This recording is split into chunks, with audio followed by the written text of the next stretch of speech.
Ladies and gentlemen, welcome to Esports Canada's presentation of the Toronto Hearthstone Open. This was a 24-person tournament held at the Microsoft Store at Yorkdale. Shout out to Microsoft and the Microsoft Store. A little bit over $100 in prize pool for this tournament. We're going to be jumping right into the action with the losers bracket finals, and this is Rev versus Azure. Both of them making strong runs, facing up actually very high-ranked ladder players before making it to this position. Let me introduce myself. I am none other than Galleon, and my casting partner today, BoxerXIII. Boxer, say hi. Hi everyone, my name's BoxerXIII, and I'm really honored to be casting here with Galleon. He does a lot of great stuff for the Toronto scene. Thank you so much. And yeah, we have the game starting right now. Absolutely. Take a quick moment and talk to us a little bit about the deck types that they are running today. Looks like Warlock versus Hunter. Sure, yeah, so Rev is playing the Warlock here, and just by seeing the Mountain Giant, you know it's the Warlock the Warlock Giant control deck. And Azure looks like he's playing that really aggro Hunter deck that just wants to basically hit the face every turn with charge characters and just bring you down as quick as possible. Looks like some quick mulligans. The Hunter keeping the tracking play for that turn one. And here it comes. Tracking comes up. Let's see. Oh, now this is actually quite interesting because this tracking has the potential of killing both of his kill command cards. Both of those are very strong damage added to the hero, but he does keep the owl for that silence. Right, yeah. I mean, Warlock does run a lot of taunts, so the owl could be important. It's really hard once your opponent gets up a big taunt for you to deal with this Hunter deck. Sorry. So we have the turn 2 Bluegill, and he just hit him. That's good play. You want to get that damage out on the field.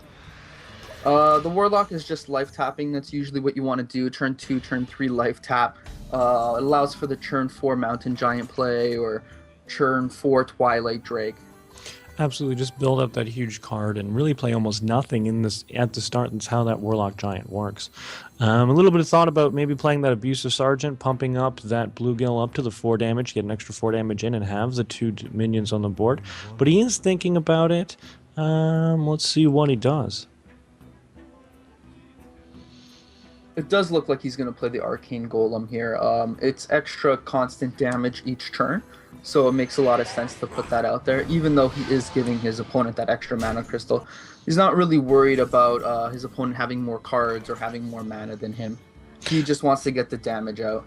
That's right. This is an interesting matchup where the Hunter player legitimately actually isn't concerned so much about card advantage, isn't concerned about anything but tempo and damage to the face. So it's a very interesting approach. Here we go. Look at that. Ancient Watcher and immediately a silence on that so he can get that 4/5 Bonnie smashing into some minions and clearing up some board space. But let's see the response now from Azure. And it's just a straight up another Arcane Golem. Look at that. That is about as aggro as you can possibly be. Yeah, this is a lot of damage here. I really don't think Rev can come back from this. All the way down to 8 on turn 4, and he still has to stabilize. Now, there is a possibility of getting that taunts up with the Defender of Argus, but we'll see. He's actually got a really good play here. The Shadow Form on the Owl would just clear his opponent's field, hoping that's the play he's going to make here. But he is probably thinking about the Defender. Yeah. Oh, there it is. Oh, with that attack, I'm pretty sure he's going to go with the Shadow Form here. Be the only option for sure. He's got that 0-cost Molten Giant. Can't quite sneak out too much else with the 2 mana remaining. We'll see if he's willing to life tap. That would be really quite the decision to go down to 6. Probably not the decision to make. He does have cards in his hand to make plays. We'll see what he does. Molten Giant, obviously, it is free. Why not play it? And will he life tap? No, he's going to switch it off, it looks like. Yeah, he just really, really wants to survive the next turn because then he could play the turn 8 Jiraxis, and at that point he pretty much will have the game.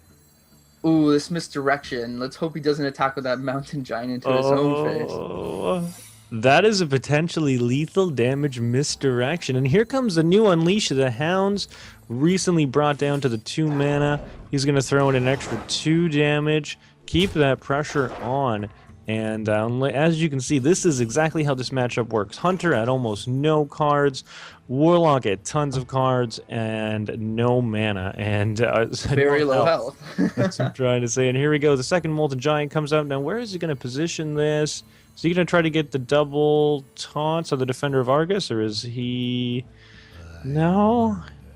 As you see, that Jiraxis play might be the right play for sure, but... Because it gives him that extra health that pushes back the timer on the hero ability from the Hunter. Oh, here comes the misdirection! You actually can only play it next turn. Oh, you're right. 7 mana, my bad. Yeah, I don't know how good that Unleash the Hounds play was. It does give a lot more targets for the misdirection. I mean, I feel like he had this game, but kind of just threw it away with that play. I think it would have been a lot better to just... I don't know, but this is over now. This is starting... so done. Wow. Well, that's absolutely the huge play. When you have the Defender of Argus, we've got a total of 14 health taunt minions up there. And the Hunter is looking at not a whole lot. Does have the one silence, but that only deals with the one of the 2 taunts. The hero power can bring him down in 4 turns, but that's 4 turns, and we know that there's a Jiraxis play. It's going to bring this Warlock back up to 15 when turn 9, or when our 9 mana hits. It's going to bring up that Explosive Trap. Why not? Hero power. Is he going to bother with the silence now? Again, I think he's really just playing it out for the point of playing it out, and here we go. Let's see our big finish, gentlemen. He's just gonna test and see what the secret is. I mean, it doesn't really make a difference whichever one it is, but he's gonna attack with the lower powered one in case it is another misdirection. He doesn't want to just kill himself accidentally when he's got the game. Absolutely. Oh, manner play. No slow roll at all. Just slams the giant in, and that's the game. GG. So, yeah, congrats to Rev.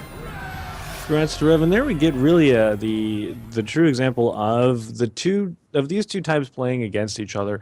You can see how the Hunter just throws absolutely all of those cheap charge minions onto the deck, tries to get as much damage in as possible, and that Warlock control deck just tries to stay alive till about like turn 6, turn 8, when its real power, those giants and the taunts that it can throw onto it, come into effect. Yeah, Defender of Argus was definitely the MVP there. If he didn't draw the taunt, he would have definitely lost. Though I think there was a little bit of a misplay. The game really could have went either way there. Absolutely. Even with that misdirection, Hunter was still somewhat dependent on RNG, and those Hunter decks are always a little bit dependent on the draws, but still fairly consistent in their ability to put out damage. All right, well, thank you so much for watching this match, ladies and gentlemen. There will be more from the tournament, and if you're enjoying the content, please feel free to follow Esports Canada on Twitter and Facebook and the like, and we'll see you soon.